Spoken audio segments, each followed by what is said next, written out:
পঞ্চদশ পরিচ্ছেদ। শ্রীরামকৃষ্ণ, মণি প্রভৃতি ভক্ত সঙ্গে।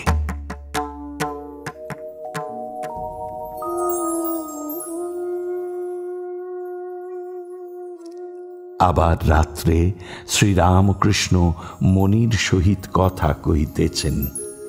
রাখাল, লাটু, হরিশ প্রভৃতি আছেন। শ্রীরামকৃষ্ণ মণিকে বলছেন, আচ্ছা, কেউ কেউ কৃষ্ণলীলায় অধ্যাত্ম ব্যাখ্যা করে, তুমি কি বলো? নানা মত। তাহলেই বা বিশ্বদেবের কথা আপনি বলেছেন, সরসজ্জায় দেহত্যাগের সময় বলেছিলেন, কেন কাঁদছি? যন্ত্রণার জন্যে নয়। যখন ভাবছি যে সাক্ষাৎ নারায়ণ অর্জুনের সারথি হয়েছিলেন, অথচ পাণ্ডবদের এত বিপদ, তখন তাঁর লীলা কিছুই বুঝতে পারলাম না, তাই কাঁদছি। আবার হনুমানের কথা আপনি বলেছিলেন, হনুমান বলতেন, আমি বার, তিথি, নক্ষত্র ও সব জানি না, আমি কেবল এক রাম চিন্তা করি। আপনি তো বলেছেন দুটি জিনিস বই, আর কিছু নাই, ব্রহ্ম আর শক্তি। আর বলেছেন ব্রহ্ম জ্ঞান, এই জ্ঞান হলে ওই দুইটি এক বোধ হয়, যে একের দুই নাই। ঠিক ঠিক বটে, ঠিক। চিজ নেবে তা কাঁটা বন দিয়েই হোক, আর ভালো রাস্তা চলে গিয়েই হোক। নানা মত বটে। এই ন্যাংটা বলতো, মতের জন্য সাধু সেবা হলো না। এক জায়গায় ভান্ডারা হচ্ছিল, অনেক সাধু সম্প্রদায়, সবাই বলে আমাদের সেবা আগে, তারপর অন্য সম্প্রদায়। কিছুই মীমাংসা হলো না, শেষে সকলে চলে গেল, আর বেশ্যাদের খাওয়ানো হলো। মণি বলছেন, তোতাপুরি খুব লোক। হাজরা বলে, অমনি, না বাবু, কথায় কাজ নাই, সবাই বলে আমার ঘড়ি ঠিক চলছে। দেখো, নারায়ণ শাস্ত্রীর খুব কিন্তু বৈরাগ্য হয়েছিল। অত বড় পণ্ডিত স্ত্রী ত্যাগ করে নিরুদ্দেশ হয়ে গেল। মন থেকে একেবারে কামিনী কাঞ্চন ত্যাগ করলে তবে যোগ হয়। কারু কারু যোগীর লক্ষণ দেখা যায়। তোমার ষট চক্রের বিষয় কিছু বলে দিতে হবে।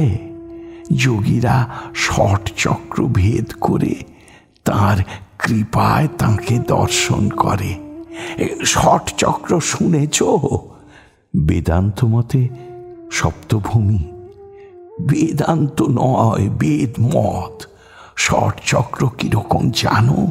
সূক্ষ্ম দেহের ভিতর সব পদ্ম আছে, যোগীরা দেখতে পায়, যেমন মোমের গাছের ফল পাতা।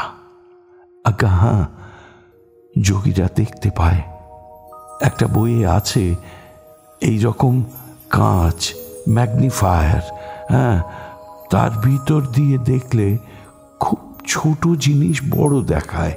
সেই রূপ যোগের দ্বারা ওইসব সূক্ষ্ম পদ্ম দেখা যায়। শ্রীরামকৃষ্ণ পঞ্চবটির ঘরে থাকিতে বলিয়াছেন।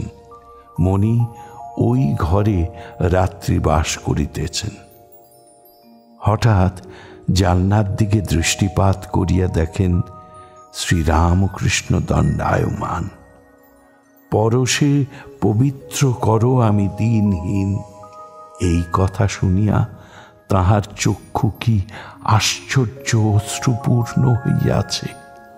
পরদিন শুক্রবার, 21শে ডিসেম্বর, 7ই পৌষ, কৃষ্ণাষ্টমী। সকালবেলা শ্রীরামকৃষ্ণ একাকী বেলতলায় মনির সঙ্গে অনেক কথা কহিতেছেন, সাধনের নানা গুচ্ছ কথা, কামিনী কাঞ্চনের কথা, আর কখনো কখনো মনি গুরু হয় এইসব কথা বলিতেছেন। আহারের পর পঞ্চবটিতে আসিয়াছেন মনোহর পীতাম্বরধারী। পঞ্চবটিতে 2-3 বৈষ্ণব বাবাজি আসিয়াছেন। একজন বাউল, তিনি বৈষ্ণবকে বলছেন, তোর ডোর কৌপিনের স্বরূপ বল দেখি। অপরাহ্নে নানকপন্থী সাধু আসিয়াছেন, হরিশ রাখালো আছেন। সাধু নিরাকারবাদী। ঠাকুর তাহাকে সাকারও চিন্তা করিতে বলিতেছেন। শ্রীরামকৃষ্ণ সাধুকে বলিতেছেন, ডুব দাও, ডুব দাও, উপর উপর ভাসলে রত্ন পাওয়া যায়নি। আর ঈশ্বর নিরাকারও বটেন, আবার সাকার। সাকার চিন্তা করলে শীঘ্র ভক্তি হয়, তখন আবার নিরাকার চিন্তা।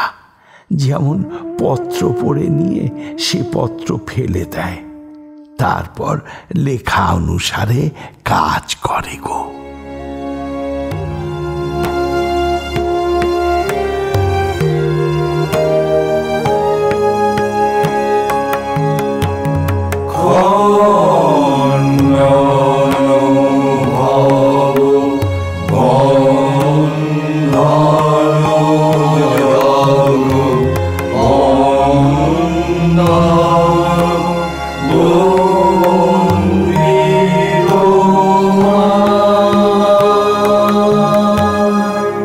ঠাকুর ও মায়ের চরণে আপনাদের সবার মঙ্গল কামনা করি।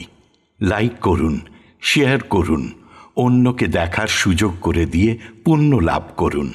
আর সাবস্ক্রাইব করুন, বেল আইকন পুশ করুন, যাতে আমাদের পরের নিবেদনের খবরটি আপনার কাছে পৌঁছয় সবার আগে।